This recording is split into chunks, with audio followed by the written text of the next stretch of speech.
podcast in the world that is a complete shit show. I am Turch, and with me is the co-host, the CEO, the man himself. It is Kieran. How you doing, buddy? I'm doing very well, thank you. And today, we have got someone on the show to talk about a topic that we've been fascinated by for at least a year on this podcast. I'm going to say longer than a year. Longer than a year. Remember, we've been going, 3-ish years? Well, we've done 3 Phillip Islands, so at least 3 years of this podcast.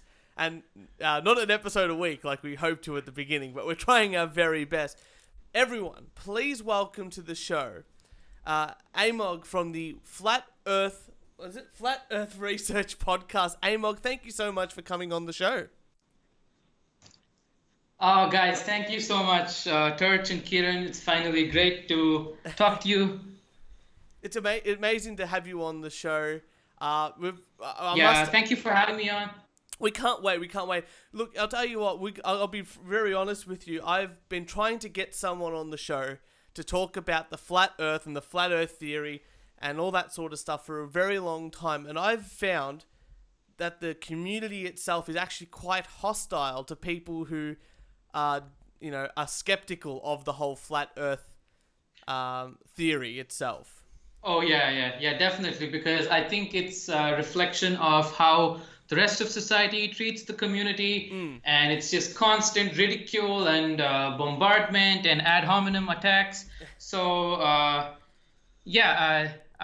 don't think that would have, it's really hard to get into the community now. Even on YouTube, if you look for any videos on flat earth, the algorithm actively censors it, so it is difficult for you to find credible information. So, We're hoping today that at least we can get a different perspective. A different perspective on this sort of stuff. See how you got into this, all that sort of stuff. So let's start off with yourself.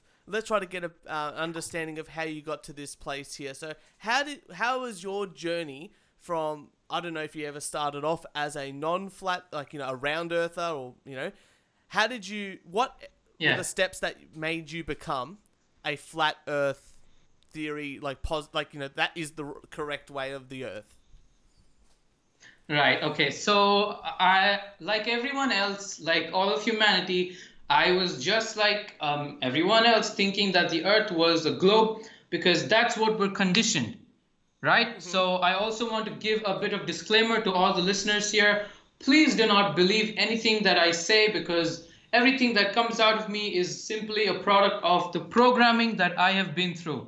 So we all have the programming that we all go through, and it shapes our opinions and belief systems. None of that matters. Do not believe anything I say. Please do your own research. I just want to get that off my chest. Excellent. All right. So how did you start, and how did you end up to where you are today? So I was just a regular guy on the internet, and I was going through my Twitter feed. I think when I came across these two words, flat earth, I think this was back in 2016.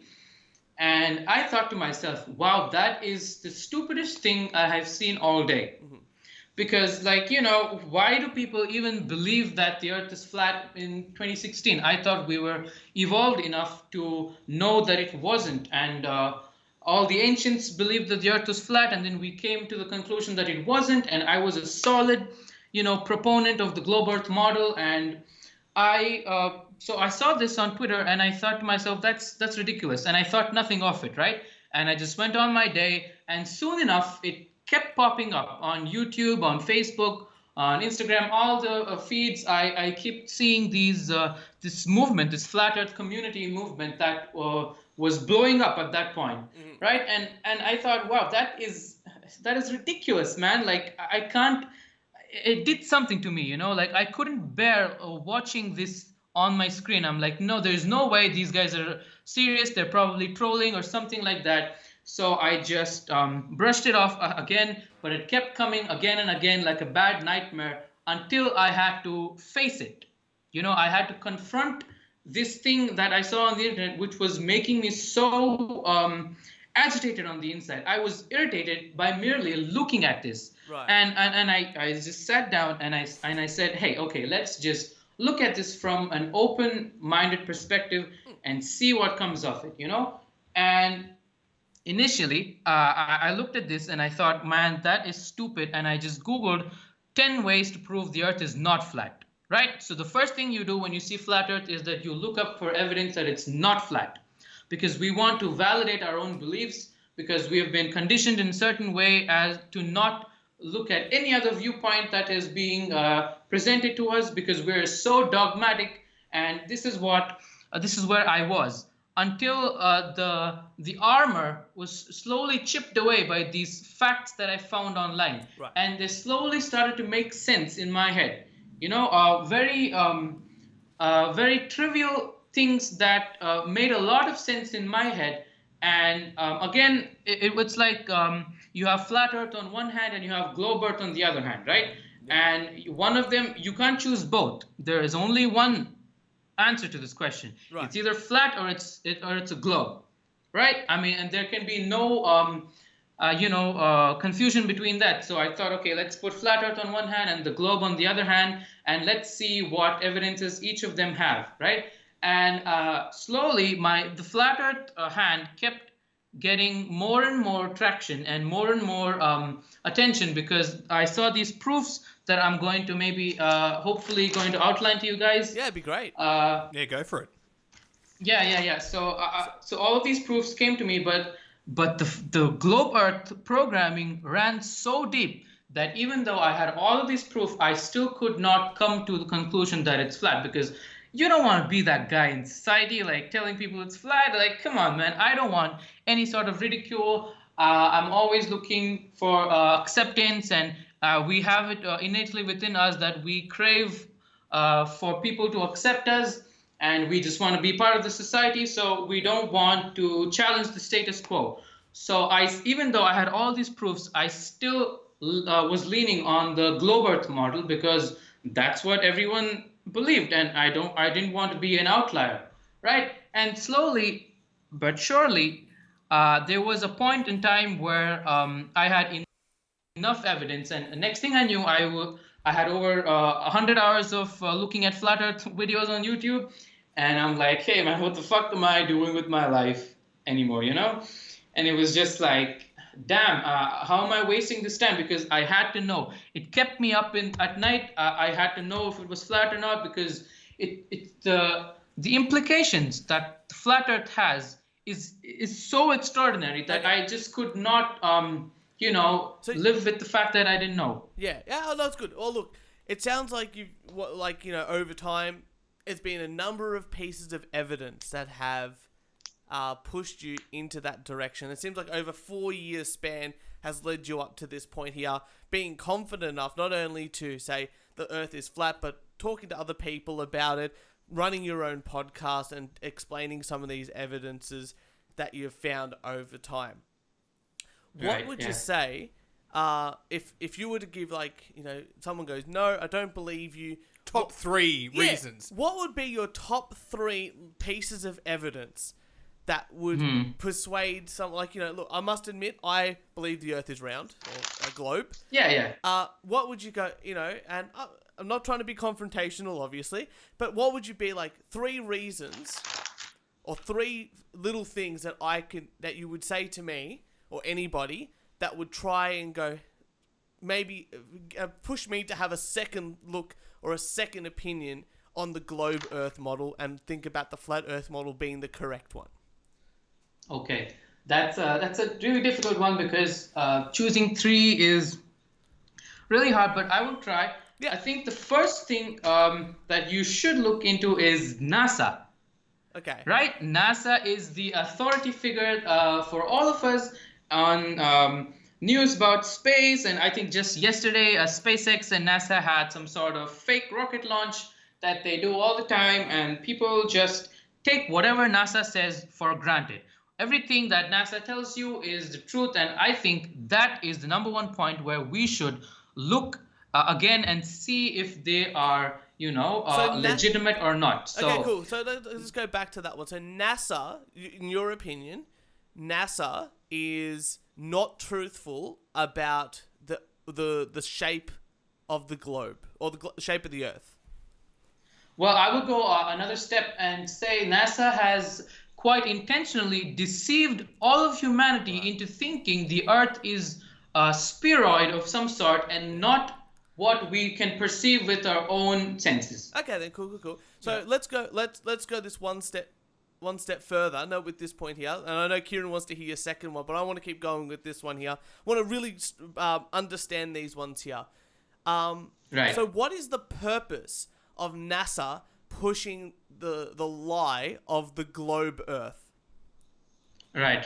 That's a great one, and people always ask me, why would they lie about flat Earth? What's the reason that they have to lie about the flat Earth? And this was a big question that I had too as I went through this journey. So why would they lie about something as trivial as the shape of the Earth? Well, number one, if they can lie to you about the shape of the Earth, which is the shape of the very ground that we live on, they can lie to you about everything else. But that's not a good reason. Wait, I mean, I can tell my little cousin that that my house is 2 stories tall, and she might believe me, but that doesn't mean that doesn't, what you've just stated doesn't actually prove anything.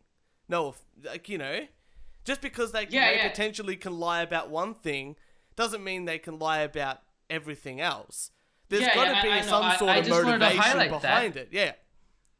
So other than that, the main reason that they lie to you about the shape of the Earth is what I have found personally is that they are hiding intelligent design from you. They are hiding the creator of the universe from you because they give you all of these ridiculous theories like Big Bang and evolution and dinosaurs and all of that stuff. So the narrative that you have been, and all of us have been conditioned into believing is that everything came out of nothing and there is no order to the universe. It all happened by accident.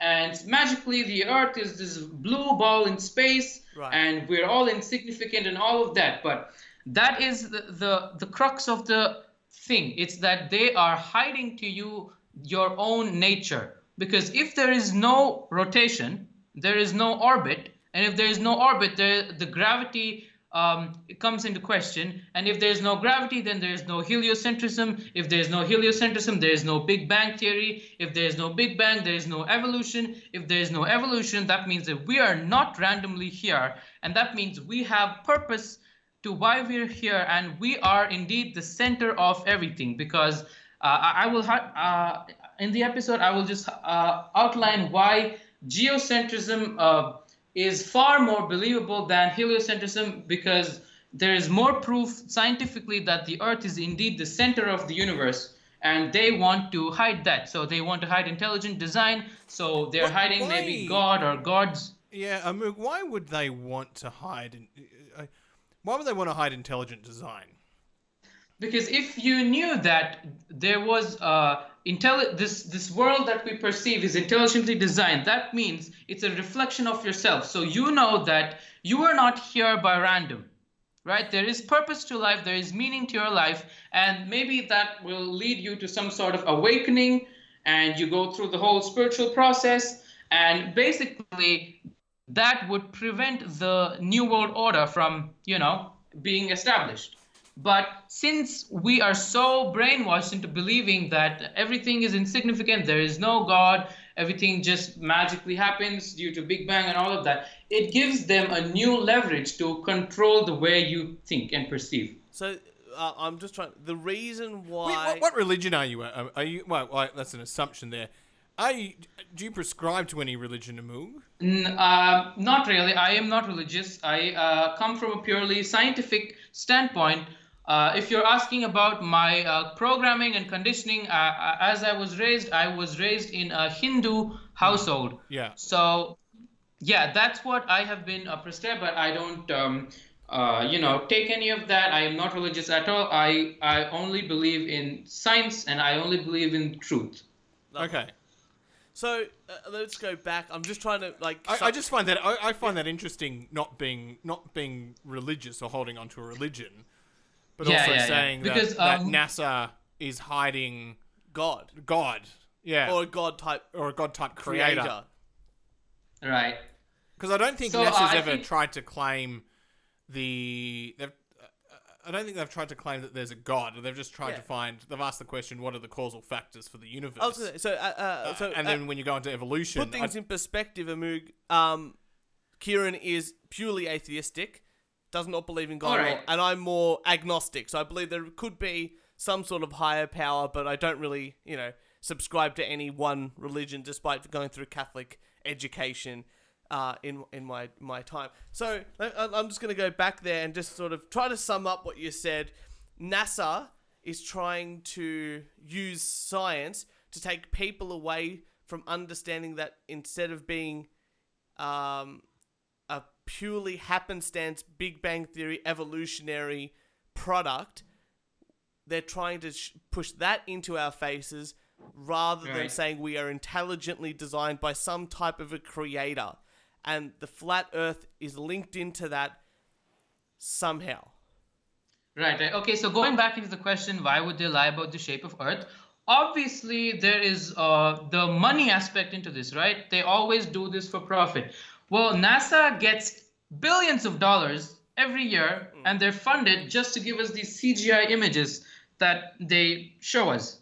So obviously one of the reasons they lie to you about the shape of the Earth is because there's lots of money to be made in this deception, right?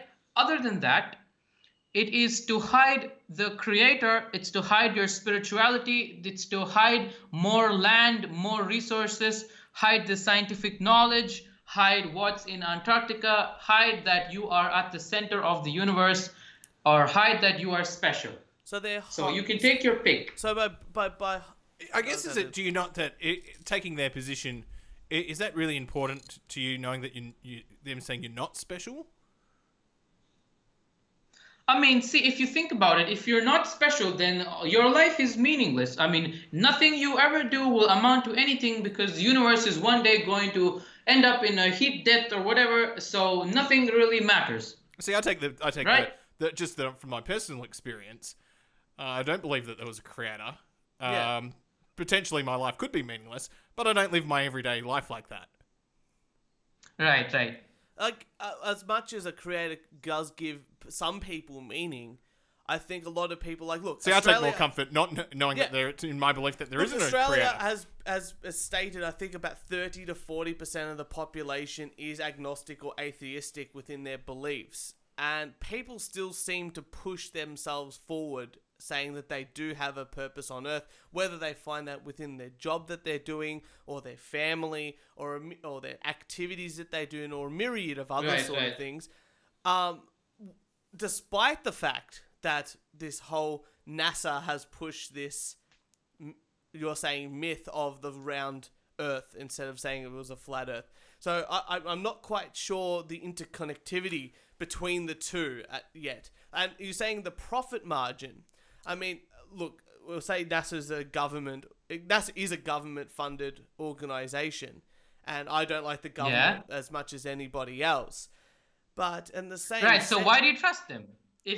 Why would you trust NASA if you know that they are part of the government? If you don't trust your government, why would you trust NASA? Well, I'm Australian, so I don't really have any loyalty to the US government. But in the same sense, other organizations, private organizations, including Richard Branson and obviously SpaceX has just gone into space at the moment, and lots of other organizations like the Russian space organization, who during the Cold War and even the space race were also going into space, stating that the Earth was flat, so the Earth was round, and using things like that, who were completely against NASA, were saying that the Earth was round. All of these things in combination, all these organizations, other government bodies, and other people and other scientists all say, yes, the Earth is round, not flat. And these people, some of them, are direct competitors with NASA, like the private organizations, and other governments who would have a great power over the US by saying that, no, NASA is lying to everybody. If all these other contributing factors go, yes, and NASA may be lying, but if they were lying, so many large, powerful, and influential places and organizations would be able just to go, yeah, they're actually wrong, and where this is how. Right. So I totally get what you're trying to say, but what I would like to say is that there are no competitors. Like there is no enemy. Like to say that, okay, on the surface level, very superficially, you could say that Russia is the enemy of the United States and all of that we see on the TV and all of that. But on the fundamental level, on the highest levels of ranking, there are no enemies. These guys are all connected, and they are in one big cult. But in the right, same, they are. but you say that, but during the Cold War era, where Russia and America had very similar technologies, and in fact, Russia were put the first not only animal but person into space. If they were to say, "Hey, the Earth is flat and we can prove it because we got the first man in space," and then America does it later on, even back then, they would have had the power over the USA to say something, and they didn't. And I don't understand why they wouldn't have if this was the case. Right, so I think you're still looking at the Russian Space Agency differently than the NASA or the Indian or the European ones. See, the thing is, all of these are not independent space agencies on their own, right? They are all connected, During the Cold War, they were absolutely separate, non-connected organizations. That's just the narrative that they give us. So you can't believe everything that you see on the television. Like obviously they're telling you that there's a space race and all of that, but that's just the programming, that's the propaganda that they push on the people in order for us to believe that okay, there are actually two competing superpowers. But in reality, they themselves are puppeteering both Russia and the United States in order to make it seem like there's a conflict when they are themselves perpetrating the conflict. How do you get to that evidence? So a lot of deep digging and researching has led me to believe, I mean, if I could just share my screen with you for a moment here. Please do. We'll try to describe for our audience. This is just an audio-based show, so we will try to describe to the audiences at home. And we can also put the links up. Yes, exactly right, yeah. Right, okay. So you're sharing something you're sharing your screen, great. Before I get into this, let me just go into the origins of NASA. Okay, and how they came to be. So NASA has sprouted from the likes of self-proclaimed wickedest man in the world, Aleister Crowley, mass mind control black magician Satanist L. Ron Hubbard, and uber occultist black magician Satanist Jack Parsons. So these were the three guys that originally formed NASA, and in addition to the unholy trinity, two more people, namely Werner von Braun and Walt Disney, were added to the NASA Dream Team. So here, all the elements were in place to create one of the greatest financial and theological frauds in human history that we call NASA. So I'm just going to assume then that you don't believe America went to the moon. I mean, nobody went to the moon. I was just going to ask you if you believe in the moon landings. Because that's another conspiratorial topic in itself. Because so did they get in, like, you know, a lot of people say Stanley Kubrick was the one that directed it? Yeah, that's definitely. There is, in fact, a photo of Kubrick, Disney, and Werner von Braun all having a nice chat. So they were all in on it. Despite the fact that they were just, you know, all part of the arts and like the most powerful people within the arts at that point in time, they couldn't just have a coffee to discuss that sort of stuff. This had to be... That's okay. So all these people have come to... Kieran, you've got a question, sorry. No, I'm just saying, Amogh, I think... have you considered applying for a job with NASA to see what it's like in there? I have considered it, but I have no interest in working for these organizations. And another thing is, not all people in the organization are in on it. It's extremely compartmentalized, so it's on a need-to-know basis. So all the employees working at NASA, they probably believe that NASA is actually what they tell them. But the main people, the top 1% in the pyramid, they all know what they're up to, and they all know the truth of this world. In fact, the Freemasons, the highest degree Freemasons, they know that the earth is flat, and in fact, it's in their books. how it outlines that the Earth is plane and is not a sphere as once told. So, But, I reckon you should apply for one of these jobs and go in for a year. Yeah, And why see not? and just see what it's like on the inside. So one of the questions that's come out from, like, I've asked a bunch of people on Twitter and a few other little places. Some called us, like the podcast itself, crazy. But in the same sense, some people had some legit questions. And if the Earth is flat, like you're stating, what is on the other side of it?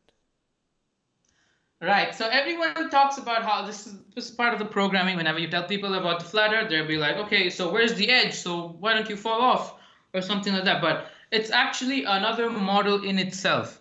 Right? So how the flat Earth model works is that there is the North Pole. Right? The North Pole is the center of the flat Earth. And this is where all compasses point to. Right? The North Pole is also called Hyperborea, is a land in itself, and from that, all the other rest of the continents come around it. So if the flag of the UN, that's almost what you're describing there. Exactly, okay. Exactly. The UN map, again, truth in plain sight, they have divided the flat Earth map into 33 sections. Again, 33, a Masonic number there. Just to put it in your face, to say, hey, we know about this, but we will mock you endlessly. So because I've got to say, when we tried to discuss the time that we were going to meet up on Skype and discuss about this, I was a little bit worried about talking about time zones with you. Time zones are great. Time zones are great. So it worked. Yeah, a lot of people... yeah, continue. How does it work?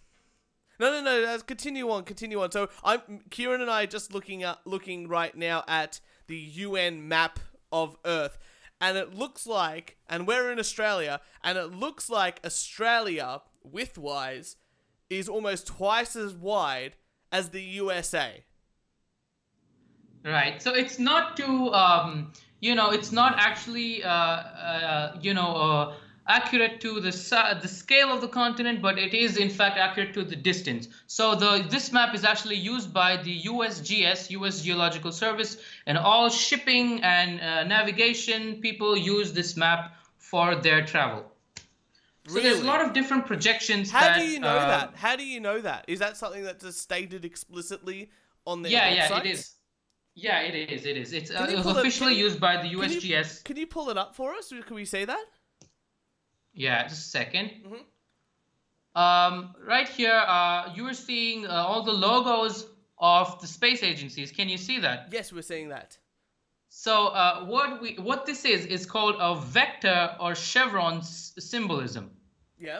Okay. Right? So each and every space agency in the world has incorporated this kind of symbology. So if you just look at this, if you can do any sort of pattern recognition, you will see that this kind of arrow is remnant in every single space agency, which I think is just interesting in itself. Okay.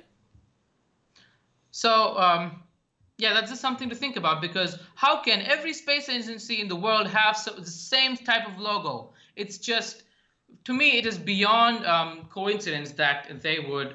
See, I look at them and I actually go, I think all the logos are different. Well, not only that, I go, okay, if let's either say all of them do have arrows, which they all do, I'll give you that. Yeah. They're all just pointing in an upwardly direction. And if you're a space agency, even if the Earth is completely flat, you can still go into space. The way to go to space is going up. Yeah. As a general type of direction. But that would be, I guess that's a very simplistic look at this sort of stuff. So let's look at, so you've gotten here the, what is this called? The sorry, it's gone a bit quick for me. Azimuthal The azimuthal equidistant projection, yeah. Okay. But is this on any of the shipping websites? It is officially the emblem of the United States, and I believe that it is used by the USGS. I had seen that somewhere. I'm just trying to find it here. Because I'm looking at those mathematical definitions. This is just on Wikipedia, by the way. There's some of those, right. And they're talking about sin, cos, and tan, and the way that they're doing that sort of stuff. That actually refers to a spherical model. So as long as it's flat, but then they use the calculations to put that down into how it would be if it was a sphere. Right. That's Right, my so there are, that's my accounting and mathematical background coming into play here. But that's okay. So so you're going into the official navigation map. Yeah, beauty. Bring that one up there. It's hard to find this That's okay. Well, look. on. Yep. Geological maps. Yep. Right. So I had a bunch of other videos that I wanted to show you guys about NASA because I originally had divided this. So I thought I would look at 4 parts of this whole flat Earth conversation, right? Yeah, yeah. So the first part is NASA fakery, and we would look at all the videos of how NASA is faking it. The second part is my favorite part, which is the pseudoscience or bad science, You know what? We're Yeah, sort of we're- talking about that anyway with the maps and stuff. How about you go into Okay. what is the pseudoscience behind the flat Earth, and how have they been able to use that pseudoscience or push that pseudoscience out into the mainstream, and for people just to Right. accept it? That's a good way of doing that. That sort of covers us all bases there. Right. Okay. So whenever you hear flat Earth, the first thing that many people think is, "Oh, are you part of the Flat Earth Society then?" You know, everyone yes, brings that- up the whole Flat Earth Society thing, and what Flat Earth Society is actually a controlled opposition. So the powers that be have actually made this themselves, and they have formed this kind of fake group where they get people to get on board and then ridicule them all along while using pseudoscience. So if you go to the Flat Earth Society website, what they say is for gravity, they say that the Earth is moving upwards at a speed of 9.8 meter per second squared. Wait. So the flat Who's saying that? the Flat Earth Society itself is saying that gravity exists.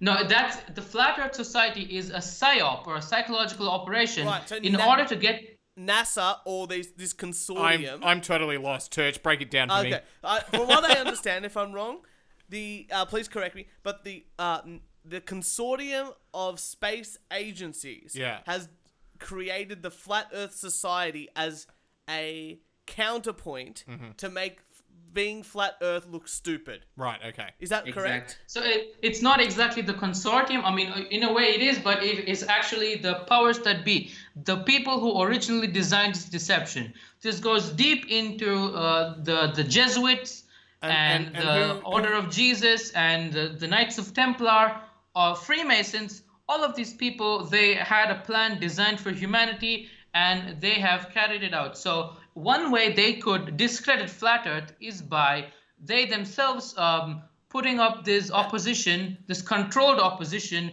in order to ridicule this. So this kind of pseudoscience is on their website, and they say that the Earth is the one moving upwards, which is ridiculous. Okay. So when people look at this, so you're saying to me, all those groups on Facebook that make fun of the flat Earth and make all the memes is actually these organizations, just in general. No, it's not all of them. Not all of them. Okay, just one in particular. Just one in particular. I'm assuming NASA. No, the Flat Earth Society. Okay, yeah. It's but called, who? The people who run the Flat Earth Society are part of that Right. consortium, and they're the one making all like the memes and the jokes and putting out bad. This is like a love triangle gone bad. Yeah. Yep, So they're all undercover. Yeah. It's the greatest conspiracy in the world. Okay. Right? It's the biggest lie that everybody, the whole world is in on it, and they're lying to you about the very shape of the Earth. Yeah. Okay, so they're doing this pseudoscience. What's a piece of pseudoscience that they've told us that is accepted in the mainstream from the, I guess, the organizations, not the Flat Earth Society, which is part of those, that consortium. Not in those exact terms, but you know what I'm talking about. Yeah. Okay, so this is a vast topic in itself, but if you want me to get into it very briefly, Please. Let me just show you. Yes. There's a lot of topics out here, so I think one thing that we can talk about is constellations, because they prove that the Earth is indeed flat. Okay. So if you could see what my screen is showing now.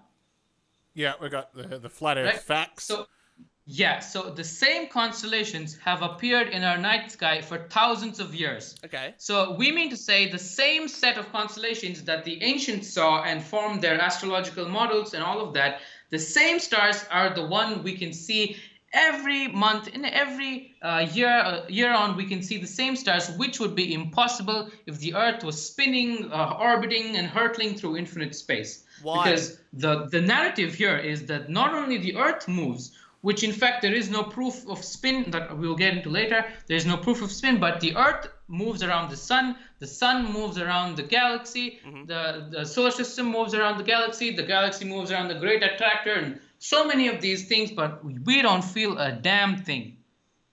On Earth, we don't feel a single thing. Yeah. But we don't, like, if you're in a train and the train is traveling at 80 kilometers an hour, you don't feel... You don't feel like you're moving at 80 kilometers an hour. And even if you jump on that train, you move with the train. Right. But you still feel some sort of drag, right? You feel some sort of drag. You don't feel any drag like when you're on a train. I can sit, like, I've traveled on a train all the way through Germany, and you feel that initial beginning. But as soon as it's going, you could sit on that train very comfortably, and you wouldn't know that you're actually really moving unless you're sitting out at the window. And again, if you jump on a train, and well, you can even sit across one another and throw a ball to exactly each other. Right. And the ball doesn't feel like it's moving 80 kilometers one way and then 120 the other once you throw the ball. And I would assume you're looking at something that's quite large. I mean, I'm assuming we both assume the world is very large. The bigger it is, we're so minuscule. Like, we are a fraction of a fraction of a fraction of a fraction that we wouldn't feel any of the changes that happen at a massive scale, at a macro scale. But it's not just 80 kilometers, right? The speed of the Earth every day is apparently 1,000 kilometers per hour. Yeah. That's 3 times the sound, the speed of the speed of light. I get what you mean. It's 3 times the speed of sound. No. 1,000 kilometers an hour is not 3 times the speed of sound. No, the speed of sound is 1,100 and 1,400 kilometers an hour, I'm pretty sure. What's the speed of sound there? Here you go. 330, or what's that there? 1,253 kilometers per hour. So we actually spin slower than the speed of sound, according to what you've just said. I think it was the speed of bullet. Oh yeah, but bullet. Yeah. Okay. Yeah, it doesn't matter. What? There you go. Then bullet moves around 1,700 miles per hour, which is faster than the speed of sound.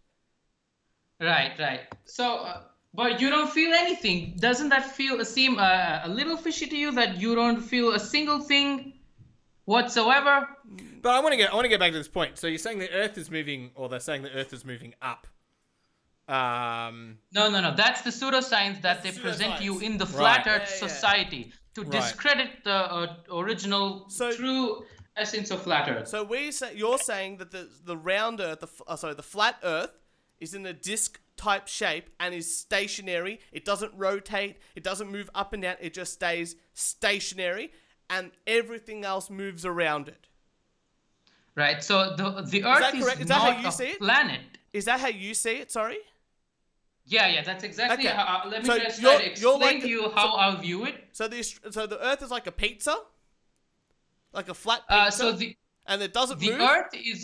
The Earth is not a planet, right? Why? It is a plane. So the Earth is in fact the only place that holds that is physical. So everything else in the universe is that is above us is just light that we can see. The terra firma that is that is the one that we are on, that is stationary, and we are fixed just the way that our senses perceive it, and the sun, the moon, the stars, all of it revolve above us. So that's how I perceive it. Yeah. Okay. So we're like a flat pizza, and a guy, like the sun is like a torch above us being moved around. Exactly. But how do we get to the point of knowing how they move around? So if you can just do a time lapse on your camera, you can clearly see the sun moving across the the plane. You know, the ecliptic of the Yeah. sun. But it And almost I can just show you here how it works. okay, yeah. On the Because flat I Earth. would say that the like I could see the sun and it rises up from one end, and then goes down on another, and like Right. on a flat plane, if it were just being moved around, like if I shown a torch on a pizza and moved it Right. around, you would be able to see the sun all the time. That's exactly. So that's we another thing don't is the see- sun like, is it's not dark here now. as big. The sun is not as large and as far away as they tell you it is. They tell you that the sun is 93 million miles away. Okay. That's complete But, bullshit. Amogh, I don't really care what they tell me. I want to know what you. Yeah. I want to get to know your positioning. Right. So, according to the flat Earth model, well, I don't have. I can only give you my opinion Yeah, please, on please, it. yeah. In fact, nobody really knows what the heavens are because it is outside of our comprehension. But we can, in fact, do certain experiments to find out where the sun is and if it's actually 93 million miles away or not. So, what I think is that the sun, in my own experience, is the sun is close and local. What does that mean? The sun is exactly where your eyes tell you it is. So if you can see my screen, you can see the ecliptic of the sun and its movement causing the seasons on the flat plane. So this is the sun's orbit in summer solstice. This is where all the countries in the North Pole have summer solstice and all the other countries have winter. So this is how it is presumed to work on a flat Earth. Well, if I can show you another So how does picture the sun? here. How does the sun stay up there and not come crashing down onto Earth, slash with the moon as well? And what is it? Is it using the Earth's gravity? Is it? Well, it has its own electromagnetic forces in play, right? Because the sun is its own light source. And it probably, I mean, gravity is again a mystery. Nobody really knows what gravity is. But we can can measure make it. certain guesses. But you can measure gravity, right? Right. You can really measure gravity. You can measure the acceleration Yeah. that the objects fall to the ground. Yeah. But I don't. Yeah. But So gravity. we just know. We just know that things stay on the ground. Things Right. throw them up, they fall into the ground. Like, okay, I've got that fact. Yeah, but the consistency of the acceleration of that dropping Yeah. item is consistent everywhere on Earth. Yeah, I know. But I want to That know. is I want to true. know why the sun's not coming down to us then if the Okay. Earth's flat. So, Amogh, what did you say? Sorry. No, that is true. Why the sun isn't coming down? Because it's held in place with its own force. You know, the sun moves up into the sky and it gives life to the whole Earth. So Okay. why it doesn't fall crashing down? Because there's probably certain forces that holds it in place. Right. and Right. how would we? Okay, so how would we explain these forces or come to? well, Come, conventionally it is what we call gravity, but no one really knows what gravity is. Well, I can try to explain to you what I think gravity is, Oh, and please, we can yeah, get yeah. into magnetism and dielectricity and all of that. So, Yeah, go what for is it. gravity? Gravity is the dielectric acceleration, right? So when you drop something, it falls to the ground. That's what we call gravity. People think it's an actual force, but it is actually just the acceleration that falls to the ground. What is gravity? That's a wonderful question. I mean, I am no scientist to answer you, but I will, from all the research that I have done, I believe gravity is just non-coherent magnetic fields or magnetism. So I believe there is no actual difference between magnetism and gravity. But that's another topic in itself. We can look at Ken Wheeler So- on his research. That's right. So, let me just get this right. So, if I get two magnets and hold Right. them side by side in the air, and they want to attract each other on a Right. sideways basis, like from one hand to another hand, you're considering that gravity. Right. Something. Well, magnetism is concentrated magnetic fields, right? It is. What's the word here? I forget the word, but basically it is concentrated. But let's say you have a laser, right? Okay. A laser light focuses all of its beams in one direction. Yes. So it's kind of concentrated like that. So that is what we feel as magnetism. Well, but if you just have an LED light, But I don't. it is not like a laser. It is diffused. So It's a that diode. can be some sort of analogy for gravity and magnetism. But an LED and a laser light are two distinct functions. One is pushing energy out, and the other is a diode that reacts to the current that is running through a circuit. Right, it still emits light. Both of them emit light. So that is the connection. No. One emits energy that turns into light. One displays light. And that's two very distinct different things. I know, but let's move on from that one there. So Okay. you've shown me here capsucular rays. Is that right? Now, these are called crepuscular rays. Okay, my mistake. And you see this in your everyday life when the sun is in the clouds. You can see that there is this sort of illumination that comes out from the sun. I'll explain it to the listeners. It's like, the sun going through the clouds, and then you get that ray of light, and it's like the heavens have opened up. Yeah. Just for the visual Right, for the so- listeners. Sunbeam Right, through so if- clouds. Right, so if you can see here that you can clearly see that the sun is on top of the cloud here, and all of the light emerges from the sun. Right? So this here proves that the sun is indeed close and local. If the sun was 93 million miles away, the rays of light would have to be absolutely parallel. But that is not what we see. What we see and experience in our real life is that the sun is close and local, and it is right where your eyes tell you that it is. Okay. All right. One of the interesting things is you said the word prove, which is interesting because the majority of people who I guess work in the science space go for sciences has to be falsifiable. Thus, they find Right. closer approximations to the truth.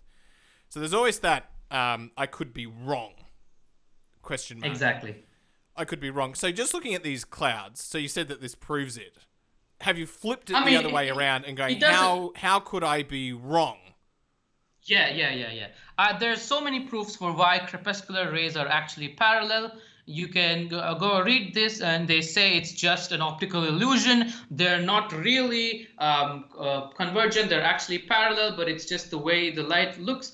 All of that is fine. It's just that I tend to trust my own experience rather than what someone else tells me.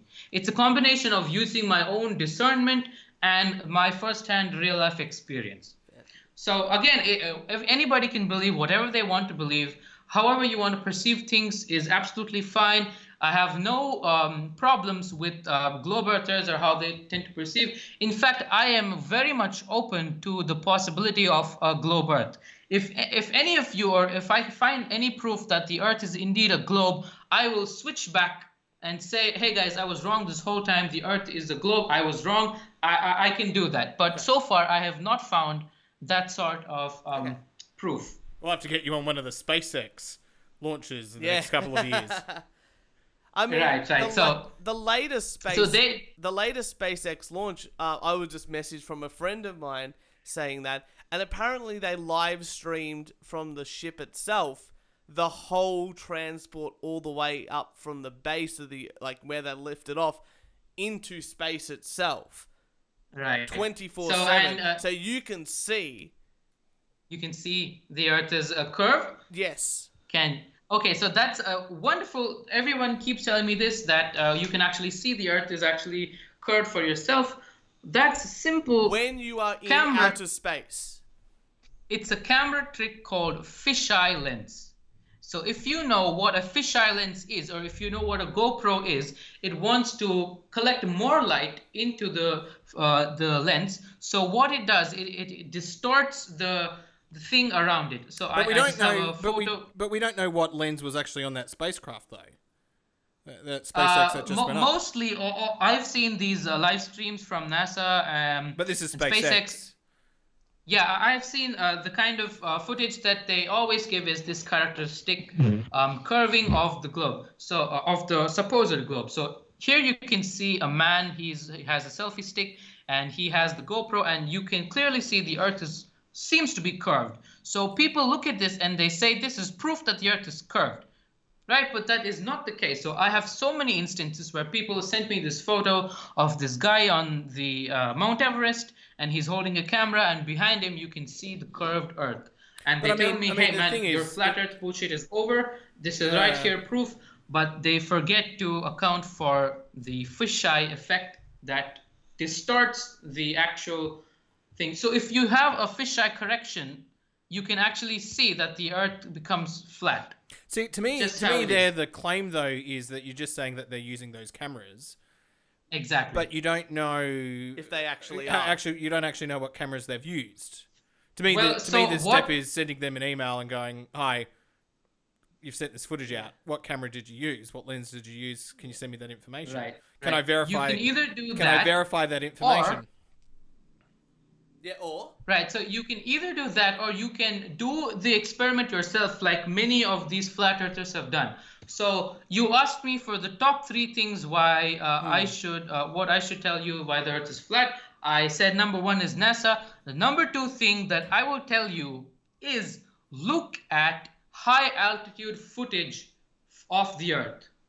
So what high altitude footage is that they have a hot air balloon, they put a camera on it, and it goes really high, and higher than normal airplanes do, higher than most UAVs do. Sorry, a hot air balloon does not go higher than a plane. Well, a plane goes up to 35,000 feet usually. Okay. Hot air balloon the maximum I think they have found is about 100,000 feet. Even more. This is just There are like scientific. Okay, so you don't mean like the hot air balloon, like one that people hop in. You're talking about a scientific balloon. Like a high altitude. My mistake. Balloon. Sorry. I had to clear that one up because I guarantee you that my parents going on a hot air balloon are not going higher than a plane. Yeah. Right. So I'm just gonna show you a heaven's eye view. This is in fact just camera proof that the Earth is indeed flat. There is no refuting this, because if you Google how high do I have to be in order to see the curvature, NASA tells you that you should be able to detect it from an airplane at around 35,000 feet. Yeah, but you get 600 meters, so about 10 kilometers in the air. Right, so that's what they tell you, that you should be that high in order to see any curvature. So what these guys have done is actually put up hot air balloons that go up to 100,000 feet. So this is really, really high. So you must absolutely be able to see the curvature based on the figures that they give us. So supposedly the Earth is 25,000 miles in circumference. Right? Those are the figures that they give you. You can do certain spherical trigonometry and determine how much curvature should actually be seen. And if you do the math, the curvature comes up to 8 inches per mile squared. So for every mile of area, you should have 8 inches of curvature. So how this works is for 2 miles, you get 2 times 2 times 8, which is 32 inches. If you get to 3 miles, you get 3 times 3 times 8, which is 9 into 8. So it's like 72 inches. So this is the kind of curvature that you must be seeing. And if we put cameras on high altitude balloons and actually see the footage, you can make whatever you want. You can either trust your own senses, or you can say that this footage is fake. Do what you like. I'm just going to show you how this looks like. Sure. So we're just watching here. So this is a YouTube clip called Our Magnificent Flat Earth, ... a heaven's eye view, which is available on YouTube. And I'm just looking at this. Well, picture. you can't really find it. If you search for it, you won't be able to find it. But right. I can give you the link if you would like. Yeah, please. We'd love to be able to get our listeners to have a look at this video. So this is showing on a thing called on a dog cam. It's timed 4:30 in the morning. They are obviously, I didn't get to catch all that, but that's okay. It looks like they're above. Looks like a cloud line. This is 60,000 feet. 60,000 feet on top of the Earth, right? Still flat. So is that clouds? But they're Those saying, are clouds. They're saying, but why? But the distance between that and the clouds, that's that distance? I'm very confused at the moment because what you're showing me here is a video of a video camera on top of the Earth, not the video from the video camera that's being shown in the video. Yeah. And then the distance between that and the clouds. Okay, so if you believe that these guys actually sent the balloon up into space and they actually did their part and have a camera, but I don't know what they've done in this. Whether they were sending it up into space, so what are they or whether they're just trying sending to it up. show in the footage that they've shown here? So this is showing you conclusive evidence that the Earth is indeed flat because you can see for yourself video evidence of the horizon always rising up to eye level. So if the Earth was not flat and it was a globe of 25,000 miles circumference, you would have to see the horizon actually would never rise up to eye level, but you would have to look down in order to see the curvature.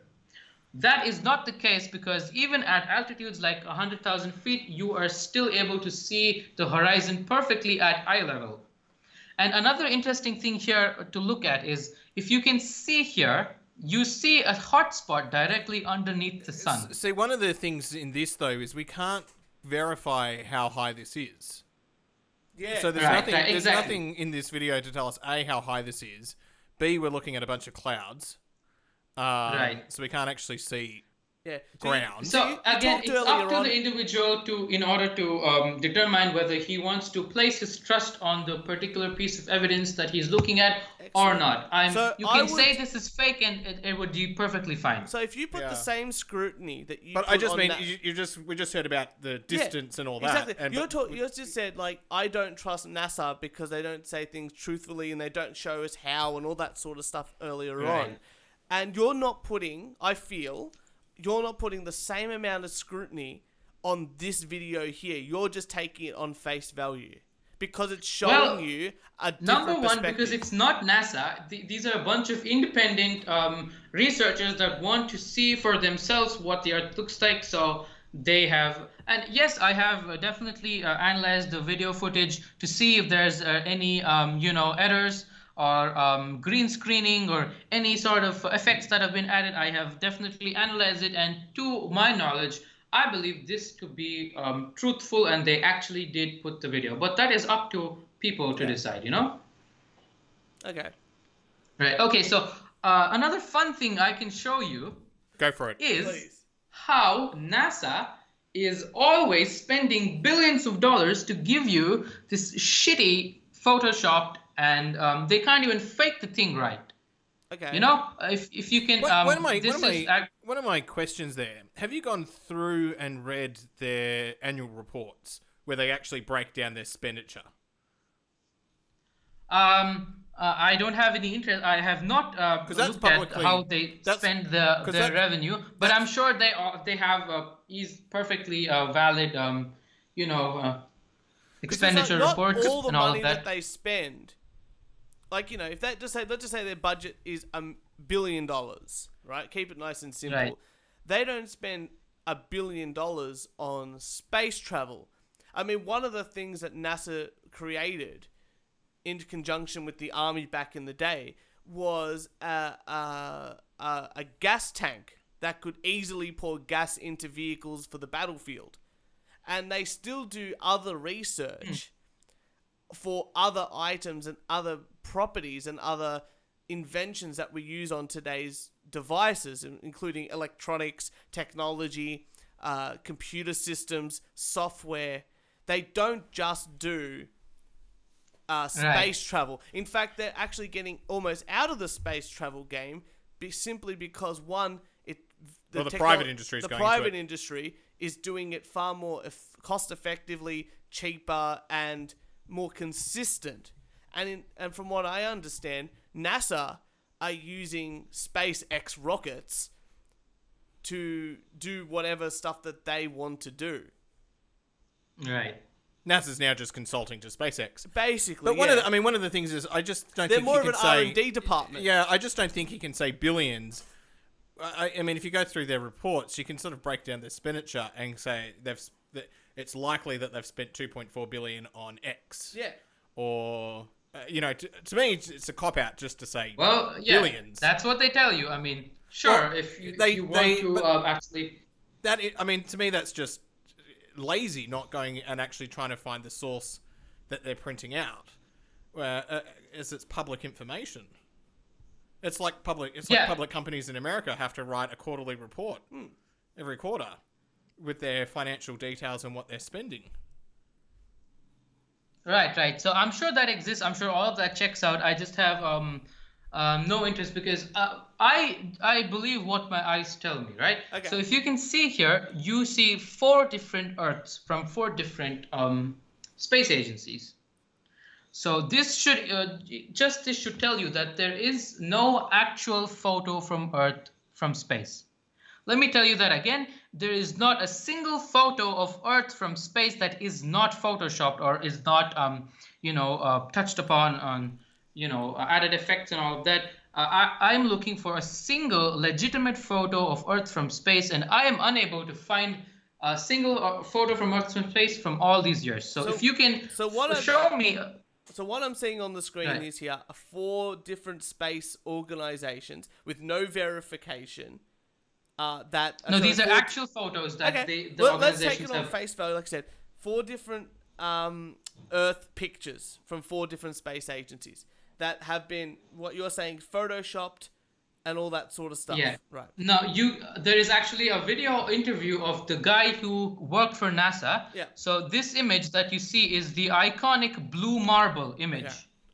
Okay. Right? So Yeah. this image, he himself, the creators, tells you that it is photoshopped, but because it has to be photoshopped. So how did they Photoshop things in like 1972? When Photoshop... Right, so... Yeah, go. Right, so you're talking about the space missions, right? When Well, they went, I'm just saying, how did they get photos of Earth in 1972? So the first photo that they actually claimed to get is from the Apollo mission. Okay. Which should come up here. So this is the one. Yeah, okay. Right, so this is the photo that they tell you that is actually a real photo. Okay. And you can verify. So this, if you really analyze, you can see that it is. I mean, sure, this looks very real for a layperson, but the same photo of the Earth from the moon from the Japanese agency looks like this. Okay. Huh. Are these taken from the exact same spot at the exact same time? How can you verify that for me? Like, you know what? I don't go on Tinder because I've been I've been with my partner for 7 years or something, right? But I know guys. Jess, if you're listening, No, he's in the ballpark. Yeah, that's right. I said 9 years. It's been, But nonetheless, if you go on Tinder or even on Instagram, there are definitely people on there that could take photos at different times of the day and look 100% different to what they did. I mean, without the makeup, without this, without that, even with different lighting, my beard looks much better in different lightings than it does on different times of the day and different shadings and like a whole bunch of variables. There are so many variables. I hear you, Turch. And that's what I'm looking at. Look at the size of the Earth.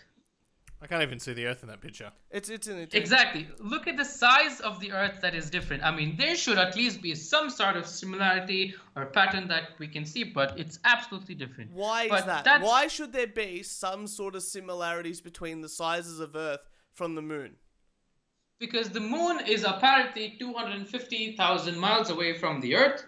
So from that vantage point, the Earth is fixed in space. But this just comes back down to A, what camera did they use, and B, where are they standing? What time? How is the lighting set up? There's did I so many variables. Did I zoom in?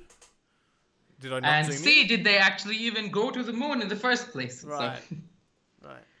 Right. So that is another topic. Well, I can show you. So if you don't believe that they've been to the moon, in general, right? How can you use these photos to say that they're How can you use this photo to say that the Earth is flat? No, I'm just trying to tell you that they have been photoshopping these images that they give to the public. So if you saw those two photos, I just wanted to. I mean, obviously the listeners can't see it, but it would kind of give you an idea that they're actually faking it and it's not really truthful. Okay, we'll use those. Okay, So let's just summarize the first 2 points you've made. You're saying that the NASA is lying to us for a number of reasons. Secondly, the mathematics that has been put out there from the Flat Earth societies are completely false and are actually disingenuous.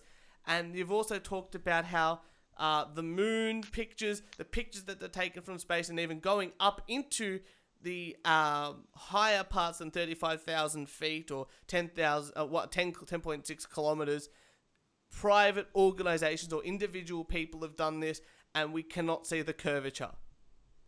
Right. The horizon always rises up to eye level, which hints at the possibility that the ground underneath might actually just be level. Right. Okay. Can I ask a question? This might be, I guess, slightly off topic, but I just sort of wanted. I think we've covered a lot of base there, but this one has been something that some people have wanted to ask. You said that you believe in gravity. Is that correct? Right.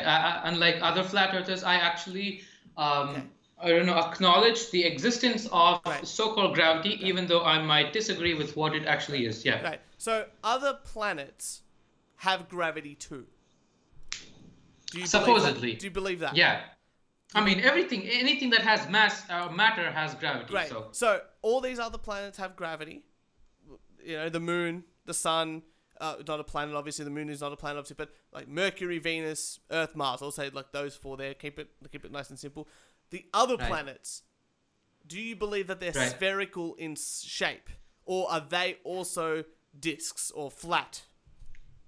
Right. This is another question that keeps coming up because people, when I tell them about the flat Earth, what they do is they just place a flat disk in the heliocentric model. So they just imagine just the Earth to be flat and all the other planets to be round, which I get how ridiculous that sounds. And no, so what I'm trying to tell people is to give you a sort of understanding of what the universe actually is. So the Earth is not a planet, it is a plane. And it is indeed the center of the universe. So all the other planets, which we don't know if they're actually spherical or we don't know if we can actually land on them because all we can see is a faint light that we see on the telescope or whatever. So in fact, the ancients, they thought the planets were simply like the stars that wandered. So they called them wandering stars. Which ancients are you talking about specifically? And why would we believe the ancients? They had terrible technology compared to what we've got now. Yeah. I mean, that is debatable because there is a lot of evidence now for having ancient advanced technology. Researchers have been, trying to put their minds on how they built the pyramids, and some of these structures are totally mind-boggling. So I don't know. That is still up for debate. I definitely believe that the ancients had much more knowledge than we truly have now, and they were much more connected to source, and they were, they had their head in the game, not disconnected, not very materialistic, and self-centered like humans today. Okay. So you think that an Egyptian pharaoh that had 30,000 slaves that potentially built the pyramids was not as self-centered as people are today? I'm just trying to clear that one up. I mean, see, obviously very...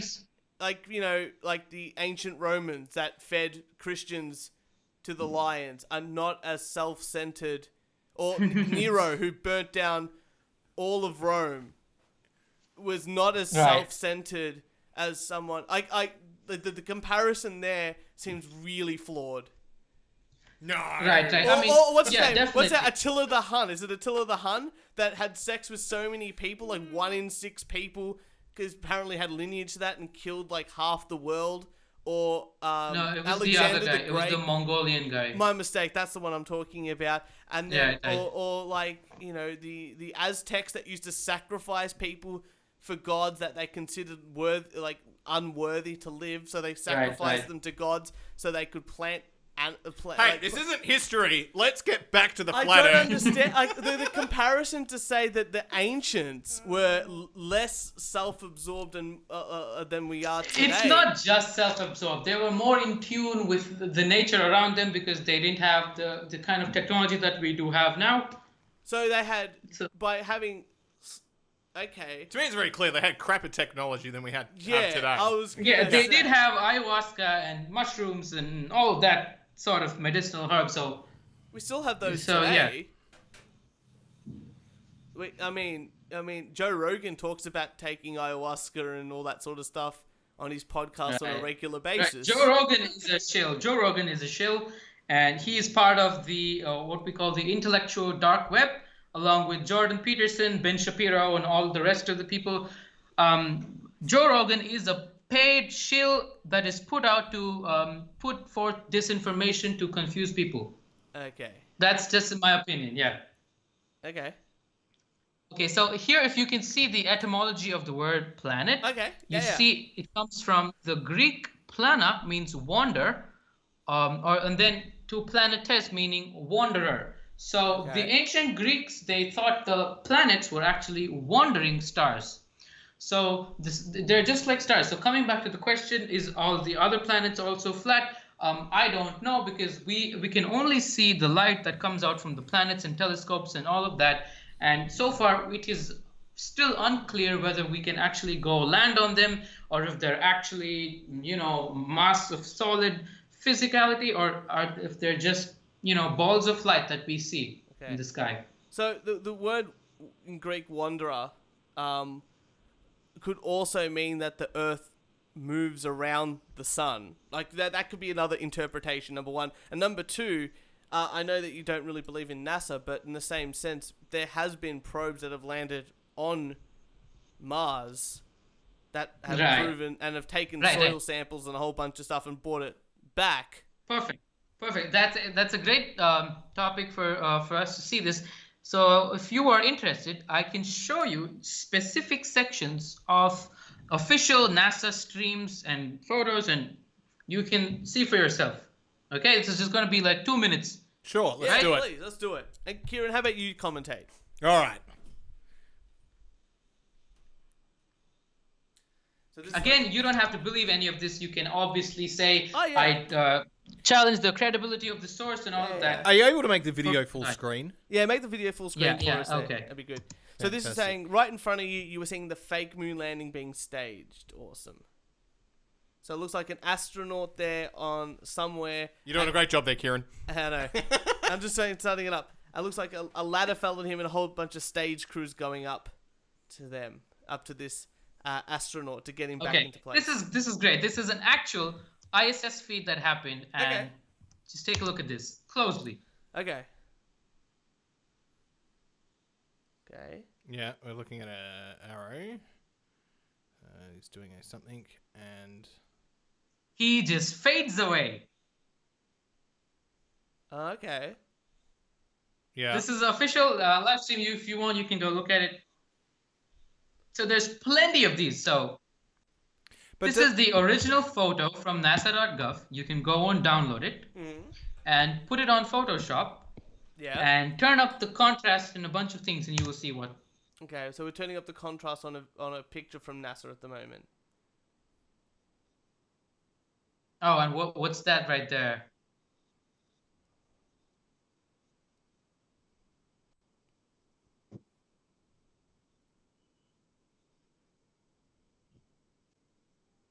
Okay. Right. So this is just, you can test it out for yourself. Okay, so I'm just going to explain to the audience again, they can't see it. So from the picture, what they've done is they've gotten pictures from NASA's website, and they've put them into Photoshop and changed the levels of certain contrast levels. And what they can see is there that certain things have been pasted on and then color corrected. Is that what you're sort of implying? Right, exactly. Okay. But the problem this is official. Your problem is, see, I would believe it more if you were showing me, if you were grabbing that actual picture from NASA And doing it in front of then us. doing it rather than grabbing something just Definitely. off. Yeah, if I had Photoshop, I would do it for you guys, but that's Right. just gone. Yeah, okay. So you haven't verified if that's correct, really? Right. I'm just taking this for face value.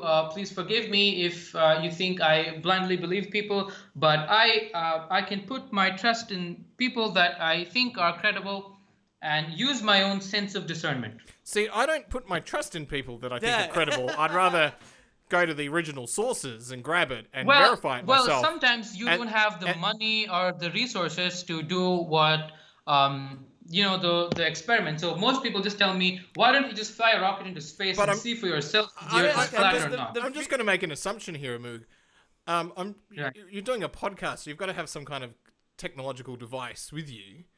And because we're all over the internet, you should then, therefore, you're not in China, you don't have the Great Firewall blocking you, so you should be able to go onto NASA's official website and grab the pictures. But not only that, there are free... And paint shots free. There's a free Adobe Photoshop variant that you can use online, or even a trial version that you can test things out for yourself. Like, I've used Adobe Photoshop for the podcast, and I can find old versions of it, like trial versions of things for free that I can use. Or there's different online versions of... Please forgive me. I haven't downloaded that for, or I could have done this live to you guys and showed it to you. Yeah, that's okay. Oh, look, just as a thing, like, we're not trying to go, everything's wrong. We're just going, wait a second. We're taking that critical scientific eye that you have and gone, wait a second, why, like, you've presented this evidence, and we're going through the steps of going, okay, how verifiable can this evidence be? And you've just, with some of this, you've gone, I haven't tried this. And, and with... And you were free to try it yourself. If you doubt me or the video that you see, again, don't believe anything that you see. Test it for yourself. Go do your own research and see if it checks out or not. Okay. Well, how about, look, we've kept your time for a really long time. We've gone over an hour. Time flies when you're having fun. Oh, wow. Okay. I know, but I don't want to keep you, but in the same sense, if you've got a little bit more time, give us one big dynamite piece of evidence that we can take home with, go do some research. I had so many. I have a whole book. We might have to get you back for a part two. You back for a part two. Right. So I think, to me personally, the biggest anomaly that they have, in science observed is this thing called the axis of evil. Right. Okay. Axis of evil is a name given to an anomaly of the cosmic microwave background observation. Okay. What cosmic microwave background is just electromagnetic radiation that is supposed to be a remnant from the early universe. Okay. So in a nutshell, CMB is faint cosmic background radiation filling all space. So you can, in fact, look at this observation of what the cosmic microwave background is. And what they have found is that they have found evidence to give Earth a greater significance than previously expected. Right? So if you can just see axis of evil, go to it. I will read you what Jesuit astronomer Lawrence Krauss has to say about this. Okay. So wasn't the axis of evil like a marketing tool George Bush said back in a speech when they were talking about Al-Qaeda and a few other terrorists? I think it was like North Korea. Yeah. Right, exactly. Yeah, North Korea, but Iraq. You're talking about it in a different perspective. You're talking. You've just got the Wikipedia page open for axis of evil and cosmology. This is cosmology. Okay. So Lawrence Krauss quoted, but when you look at the CMB map, you also see that the structure that is observed is in fact, in a weird way, correlated with the plane of the Earth around the sun. Is this Copernicus coming back to haunt us? That's crazy. We're looking out at the whole universe. There's no way there should be a correlation of structure with our motion of the Earth around the sun, the plane of the Earth around the sun. That would say we are truly the center of the universe. And who is Lawrence Krauss, who said this in 2006? Lawrence Krauss is a famous... he is supposed to be very reputable in the scientific academic circles. Yeah, Professor Lawrence Krauss is a professor of physics, I think Yeah. it is, or astrophysics. He's Yeah. been on Q&A a number of times. Oh, serious? Oh, there you go. You should check it out, Church. I will. Yeah. Right. So other than this, I think most important fact that people always tend to forget is the Earth is 70% water, right? You know that the Earth is 70% water, and so the absurdity of the globe is that the surface of the water actually curves along the Earth. Well, there is a principle in science called the principle of uniform pressure, which states that water finds and maintains the level that it seeks, right? So water is always level, okay, and it never curves. And so Earth is 70% water. Put two and two together, it is logically, you can ascertain that indeed the Earth is in fact level. But you can go into the whole gravity argument and say gravity pulls all the water down and all of that, and Yeah. well, we can get into that. See, this is one of the interesting ones where have you heard of the Black Swan? The dance or the movie? No. There's a thing in science where it goes. I've seen 100 white swans. Right, I'm out in the world. I see 100 white swans, so I can conclude that all swans are white. I've seen 100 swans. I've been alive for 10 years. 100 swans. That's an inference I can draw. Then all of a sudden, you're out one day, maybe you've travelled to another country or whatever it may be, and you see a black swan. Right. And then all of a sudden you're like, hang on, the inference that I made now is no longer correct. I've now seen something that has changed my thought. I look at this and go, yes, there is that water has to be level. But I also take it from the perspective of that theory or that component doesn't take in the whole bloody world. When it does it, it's only looking at discrete components, discrete water. So I sort of go, there's you got your white swan. But then all of a sudden we take this globe approach, and I think when you look at the ocean, you see the ships disappear into the distance, and you see the sail. Oh, that's a great. You see the sail reduce. So you've got that. The reason. Yeah, why do ships go down most past people, the horizon? Most people think that when they see ships going out into the horizon and they disappear from the bottom up, they think that's evidence for the Earth to be curved. Okay, I hear you. This is what Bill Nye, the science guy, has told in one of his TV programs. He has publicly stated that due to the curvature of the Earth, the boat disappears over the horizon. Well, this fallacy can simply be disproved by using any sort of telescope, binocular, or zoom camera that you have. Okay, so you can do this by yourself. Go out onto the beach, see a boat that is going forwards, and slowly you find that it disappears from your eyesight. Okay, what you then do is you take in the zoom camera and you just zoom in. Okay, and you can bring the whole boat back into view. And then do you stay there long enough to watch it disappear again? Right. The only reason this disappears is because of a law of perspective. Okay, so there is a vanishing point in your field called angular resolution. Okay, your eyes can only see so far. Okay, beyond that point, you can't really see anything that goes beyond. So when you we understand that. We understand that. So is there a powerful enough piece of technology that will never stop seeing the ship? Right. If you have enough zoom, you can definitely just keep seeing the boat sail right away. I can get like a decent, like I've got an SLR camera. It's pretty decent, a couple of grand, and I could sit on the edge of a. Now let's get a telescope. Yeah, or a telescope or whatever. No, I think you can get the what is the Frat Earth camera, DSLR X something. I forgot. Yeah, go on. Yeah, and I can sit and watch. I can get Kieran on a boat and get him just to go as far away from me as possible in a straight line. And eventually I won't be able to... I will say that, yes, he's gone over the horizon with my two eyes.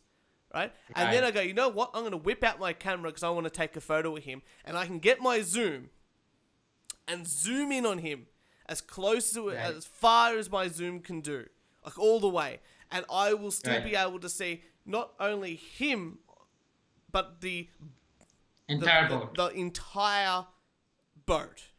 Yes. Okay, So you so can when- use a so when- DSLR P1000. I think they have the newest one, P1000, 1100. Right. This is the most powerful camera, most zoom you can have. You can take this, go out on the boat. There's plenty of videos on YouTube. I wish I had one of them. I could show you, but I think we're running out of time. That's okay. You live in Bangalore, which is in the middle of India. Have you been? All right, have it's you in been the able? south part, yeah. Have you been able to get to the beach in India and look out at the ships? Well, I personally have not done this experiment yet, but I am very, excited to eventually do this one day when I do have the chance. Well, now we have lockdown, so we're not going anywhere. But when you do definitely, this experiment- I am one of the so many experiments that you can do by yourself to prove that the Earth is in fact flat. And this is one of the experiments where I'm going to go out into the beach and actually take a zoom camera and bring in the entire boat back into view. When you do that, can you promise that you will send us all the videos and footage and cameras that as I would love to see exactly what you saw? I promise to you the day I do it, I will send it to you guys. Please, that would be absolutely amazing. That would be absolutely amazing. Right. So just quick thing before we end. I just Please. wanted to get out all the proofs. So another thing why I am so sure the Earth is flat is that you can see too far. Okay? On the globe model that they give you, there is only a certain distance you can see before the Earth starts to curve underneath you. Okay? Using 8 inches per mile square, you can exactly see how far away you can see, but sometimes a Statue of Liberty can be seen over 60 miles. So that actually proves that the Earth cannot be curved. Well, using new technology, we in the modern era, Do that in Bangalore. Yeah. Is there something Right. equivalent that you rather can than do in showing us Bangalore? something up on the screen from America, Right, where I'm assuming you haven't so been. This is infrared camera that can see over 100 miles on the Earth. Right. Right, so this you can use infrared cameras, and what infrared cameras do is they have line of sight precision, and you can exactly see what you're looking at. So you can see, apparently, I don't know how true this is. Again, I haven't done this by myself, but you can apparently see over 175 miles away using infrared. And they have done this using lasers. They have done this using flag posts, and all of these things that you can do again and again conclusively proves that it is not possible for us to live on a globe. Okay. But if it's flat, we should be able to see the other countries, like past them. Right. So if I get due this to atmospheric camera, refractions and all of that, you can't obviously see forever. No, but infrared should. yeah. So if you're saying 100 miles, which is like what's that, like 160 kilometers, so I should be able to see from, let's say, a higher point, just to give me some advantage as well. Let's say that's still 160 kilometers. So from a high point here in Melbourne, I should be able to see Geelong with this Nikon camera. What was that camera you stated before? If you have the right atmospheric conditions where the visibility is great, then yes, theoretically you should be able to see that. Right. Okay, again, you can see here the Mount Fuji is 68 miles away. You can still see it over 3,000 feet of missing curvature. And I'm just going to leave it out there. 3,000 feet of curvature, that's fine. But how tall is Mount Fuji? Right. You see Mount Fuji altitude. Yep. That's around 3,776. Okay, so times that by if 3. the curve actually was right, So you should turns it only by be 3. seeing around 700 meters. No, because you've gone from feet to meters now, and there's 3 feet to every meter, and now you're looking at about 10,000 feet, 12,000 feet. See what I mean? Your numbers. It's feet so meters. now you're yeah, looking yeah. at like 2/3 of Mount Fuji, which I can see in that photo. Right. So again, this is the world record for the greatest distance with a zoom lens. Okay. This photo right here, it holds the world record for the longest distance photography that you have done, and it is 443 kilometers or 275 miles. Right. So So this, what you can see here is the mountains here. They are this far away. Okay. But yet you can still see. I think you should not even be able to see any of it, but I think you are able to see. Okay. So the distance. So if you, there is, the distance is what? right, 400. 275 miles. 275 miles. So, How tall are those mountains? exactly. So you can check what mountain range it is. So it says it should nearly be 11 miles below the horizon. If you can just see what mountain that is, we can find out. We can put it on the Earth curve calculator, and you can see how much should be obscured. Right? Okay, so what is this? Pic de Finstrel. Right? Yeah, so this has an altitude about 2,826 meters. Okay, so that's above sea level. So that's like 1.3, 1.6, 1.7 miles tall. Okay, so just have this number noted. We can go on Earth Curve Calculator, which is a very handy tool you can use. So the photographer is, he says he's about 9,251 feet above sea level. Okay. So that's the eye height. Target distance is 275 miles. So if you can see here, this is the height, and this gives you how much should be obscured. Okay. If you calculate it, it says that the horizon should be around 170 miles. So this distance is 117 miles. Yeah, that's fine. But the hidden target, looking at that, go back up, sorry, to this calculator, right, is 16,000 feet divided by 16,000 feet. Yeah, which is 1.6 miles. Right. You can just see the meters here. It's 5,021 meters. What we saw there. So we should not be able to see that, but indeed we can. So it's just another proof that you can see way too far. And lastly, I just wanted to talk about the constellations. Okay? Constellations are a great topic for flat Earth. The stars in our night sky bear witness to our stationary Earth and make it impossible for the Earth to be a globe. How? Okay, well, constellations debunk the globe in two basic ways. First, their year-round visibility proves that we don't orbit the sun. Okay, I can just show you this. So we would not have year-round constellations if we were orbiting the sun. Okay, with the narrative that they give you that the Earth rotates around the sun, so every 6 months we should have different stars. So if you can see my screen here, you can see, if you could just describe to your viewers what it is, we would see 100% different stars in the summer than 6 months later when we go here, when we see a totally different part. Okay, so you've got the sun in the middle of this thing, and then the Earth in the summer, winter, like 4 different places. And what you would be seeing when the Earth rotates around the sun is showing that you would see different stars in the summer than you do in the winter. But the model is, the actual model that they talk about is the Earth has a slant through it, which is not depicted in that. Yeah, it is depicted. You can see the axis here. There's a slight tilt. Okay. Here, the tilt there. So again, so it's no. So generally, there's a line that they put through it you can. I think you can see the line here a little bit. It's okay. But what this is that we should not be able to see constellations all year round. Okay. So there are so many instances of this. The Big Dipper shows up in northern latitudes all year round. This would be impossible if we were spinning. Wouldn't we see though, if the Earth was flat, wouldn't all of Earth see the same constellations? No, because America reports, Northern Hemisphere reports different constellations than what the Southern Hemisphere. You know, one of the things that we refer to as the Southern Cross. Yeah, and they don't see that. And you know, Northern Hemisphere don't see that.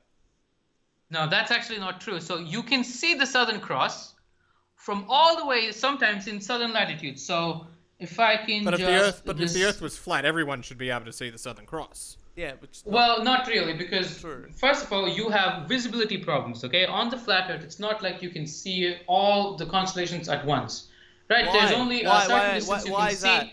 Why wouldn't you be able to see all the constellations at once? Because it's on the other side of the flat Earth. right? So in the flat Earth model, the Earth is stationary and the stars revolve around us. So every night, the stars actually revolve around you. And if you can see a time lapse of the stars, you can see that they make exactly concentric circles around the North Pole star or the pole star. So if you can see here, this is the time lapse of all the stars moving across the sun, moving across the Earth. Okay, this is what we see from an Earth center point of view, and we have the pole star here in the center, and they all rotate exactly center. Okay, the problem with the globe model is if indeed the Earth is rotating around the sun and the sun is rotating around the galaxy and all of these motions are extremely haphazard because they are random from the Big Bang. Right? So we would not be seeing this kind of circular pattern if we were in fact hurtling through infinite space in all these random directions. To me, that circular pattern just tells me that the Earth's moving. Right, it's either the Earth is moving or the other thing is moving. So you can have two perspectives. That's relativity for you. So you can say one is the inertial frame of reference, and you can say that keeping the sky as the inertial frame of reference, the Earth is moving, or you can say with the stationary Earth, the rest of the universe is moving. If the Earth was flat, I would probably actually expect them, I don't know, to be more of like a line. Yeah, moving across like Rather than linearly. circular, yeah. Yeah, not Or in all different directions. Yeah. You mean something like this? A straight line? I didn't really get you. Yeah, see, But that's not looking up. That's looking at an that's angle. looking sideways. Yeah. Yeah. I see. Like looking at all these pictures, they all looked to me Like they were photoshopped? like they were photoshopped. Okay, so you can actually, exactly, again, that's a very valid argument. You can say that these are Photoshop, but in fact, there's so many of these, you can do this by yourself. But you can say that about the NASA maybe, photos. You know what I mean? There's so many of them. You can do it yourself. Like, it's... Right. It's pick your poison, man. Whatever side you want to lean on, whatever keeps you sleeping at night, at the end of the day, whatever floats your boat. Fantastic. I can tell you what keeps me sleeping at night. Beer! Look... Amogh, Look, I don't want to take up too much. I at least said we're going to be an hour, but we've nearly done like 2, which is amazing. And I got to admit, Right. It's been a learning experience for me. You've been a great sport. It's been an amazing, you've answered all our questions, you've taken all our criticism and shown us other things that give us so much to think about. And I'm sure our audience is going to absolutely love it. And I hope your audience does too. If I can just interject and give Please. you one last piece of information. Oh, yeah, sure. Just one last piece of information that this has kept me awake at night, and still science has no explanation for this. Okay. So no, what you see... Amogh, you can't use that argument that science hasn't got explanation for it. Okay, you can ask any scientist that you want, and you can see what they tell you. Okay. No, but you can't use. Sorry, you can't. No, I'm not letting you set that up. Science doesn't have explanation for this. Right. Science doesn't have an explanation for a lot of bloody things. In fact, it can't even explain COVID at the moment. No. But you can't use that you can't come in and say science has no explanation as the fact that that's going to prove your point. Let's see if you can explain this, or think about this for a second, okay? So you have the sun at noon high in the sky, right? It's right above you, beating upon you, and you can measure the temperature of the sun, okay? And what you can do is you can measure the shadow of the sun. Right? I think it's common sense that on a hot day, if you go out in the sun, you feel really hot. But if you stand under the shade of a tree, it's much cooler there. Wouldn't you guys agree? Okay. Mm-hmm. Right. So they did measure the temperature of the sunlight. Okay. And it came up to be around 90 degrees Fahrenheit, or about 32 degrees centigrade. Mm-hmm. Okay. This is the temperature of the sun directly in above you. And they measured the shade of the sunlight. Okay, and this was 80 degrees Fahrenheit, predictably lesser than the temperature of the sunlight itself. Right. Okay, just to recap, the shade of the sunlight was 26 degrees centigrade. The sun itself was 32 degrees centigrade. So you can clearly see that the shadow of the sun is much cooler than the sun. Right? Okay. You can do the same thing for the moon. Okay, so what you can do is you can measure the temperature of the moonlight itself and then you can measure the temperature of the moon shade. Yeah. Okay, and here's where it gets really interesting. The temperature of the moon itself was around 50 degrees Fahrenheit. Yep. Okay, but the temperature of the moon shade was 60 degrees Fahrenheit. Have you done this experiment? Exactly. So again, you need a laser thermometer for this experiment. I've been trying to acquire one, just to do this by myself. But a lot of people have done this online, and sometimes the variance is over 13 degrees. Okay, so somehow the temperature of the moon shade is warmer than that of the moonlight. When you talk about when you talk about moon shade, I don't understand the light coming off the moon. Yeah. So this is the same tree, the same sun location, and now you're going out to the and looking at the moon.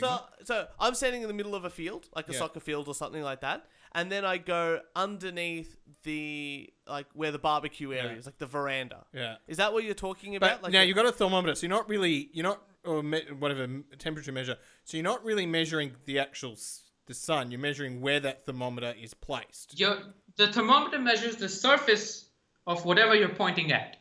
So if you point on the ground where the shade of the moonlight is, you're actually measuring the surface of the temperature on that particular spot. So this would be an interesting one done 365 days. Yeah, to see if done it's every single day consistently at the same time point. Because twice a day. That's a wonderful experiment. Because you've got summer where we know, like here in Australia, at night time, because the ground's so bloody hot, from the sun. We've got all that radiant heat that comes up. Yeah. Right. But in winter, I would expect the complete opposite.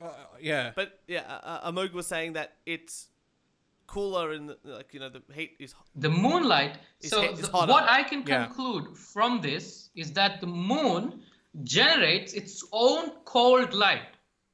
Okay, so the conclusion from this is the moon does not reflect the sun's light, but in fact the moon is a light source of its own. Right. Okay, but you know what people tell you?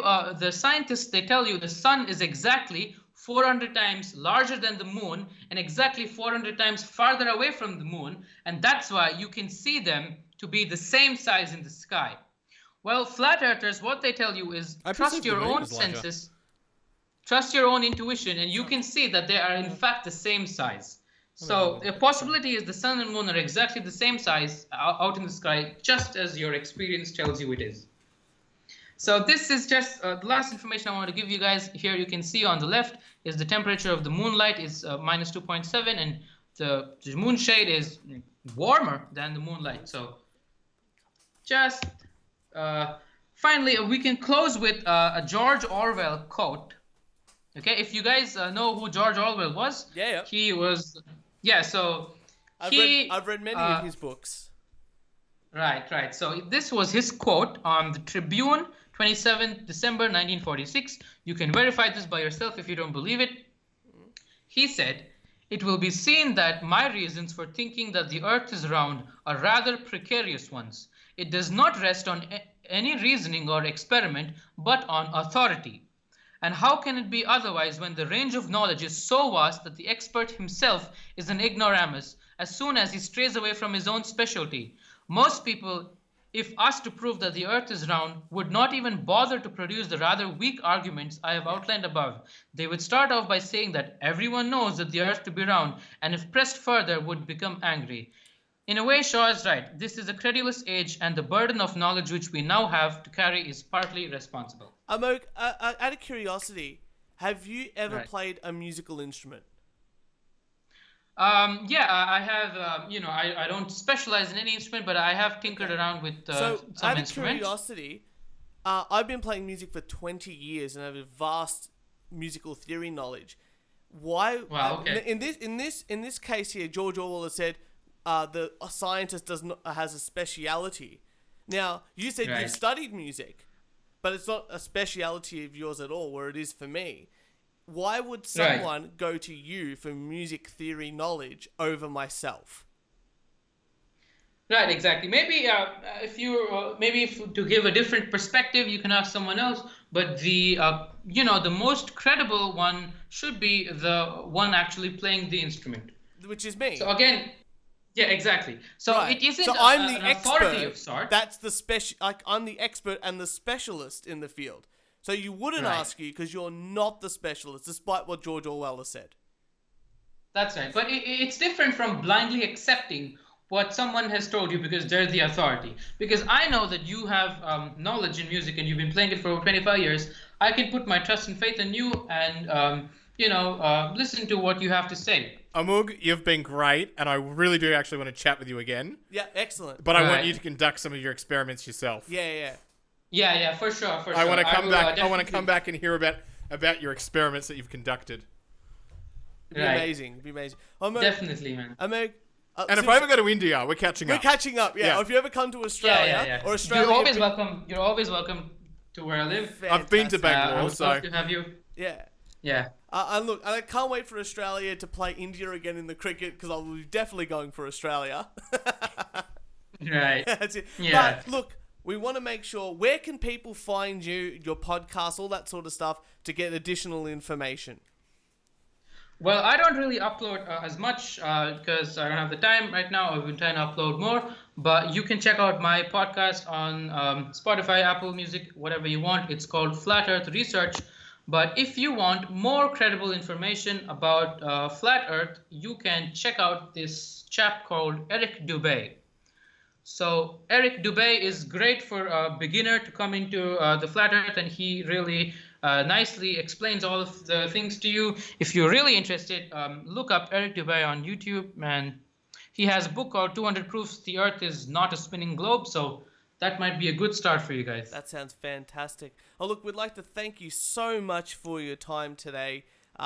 We've gone through so much to think about. And, maybe in 6 months or something, we'll catch back up with you with more questions from our fans and more questions that we've come up with. And hopefully by then, the COVID stuff's over and you can show us if any cool stuff that you've done to prove the Earth is flat. How does that sound? That sounds wonderful, George. Thank you so much for having me on. It's been an honor and a pleasure to be on your platform. I'm a huge fan of the show. I loved the episode with the Bill guy. I forgot his name. The conspiracy one you had. Yeah. Oh yeah. Yeah. Yeah. That was great. Rob was great. Great work, guys. You guys are doing amazing. Keep doing what you're doing, and thank you again. Thank you so much, Matt, and we will talk to you soon. All right, man. Cheers. Cheers. Cheers. Bye. Bye. What an amazing guest. I know. I was not expecting so much. I was not expecting because I had sort of done a bit of going, all right, what are these flat earthers, and listening to some stuff and that I found. And I was like, oh shit, we're going to get so trolled. Yeah. After this. Yeah. No, he's 100% genuine. Yeah. And he had as many answers as he could. He had some stuff that he was like, I'm not sure, but that's okay. Something more respectful than Rob. Yeah, and you know what? He definitely had a plan of action to discuss things and videos, footage, this and that.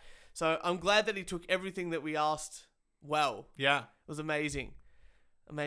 Well, Kieran, yes, this has Church. been absolutely an amazing episode. Something that we've been wanting to do for so long, and I'm so glad I want to get him back on. I certainly do. Yeah. We're not lying about that. We want him to back on. Well, look, guys, if you'd like to follow us even more, make sure you follow us on SoundCloud, iTunes, Spotify, Instagram, Twitter, and the Facebooks. And if you'd like to send us some hate mail, death threat, a rant, or a question about the flat Earth, record it on your phone. Where could they send it to, Turch? They can send it to us at weonlydoonetakePodcast@gmail.com. Kieran, amazing episode. Thank you so much for being part of it. No worries. And we will see you all next Thursday.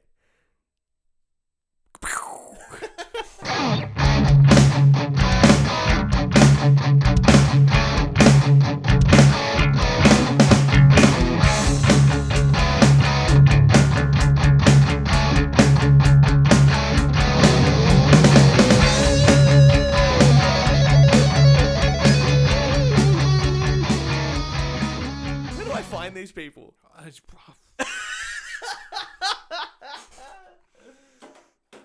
Unbelievable.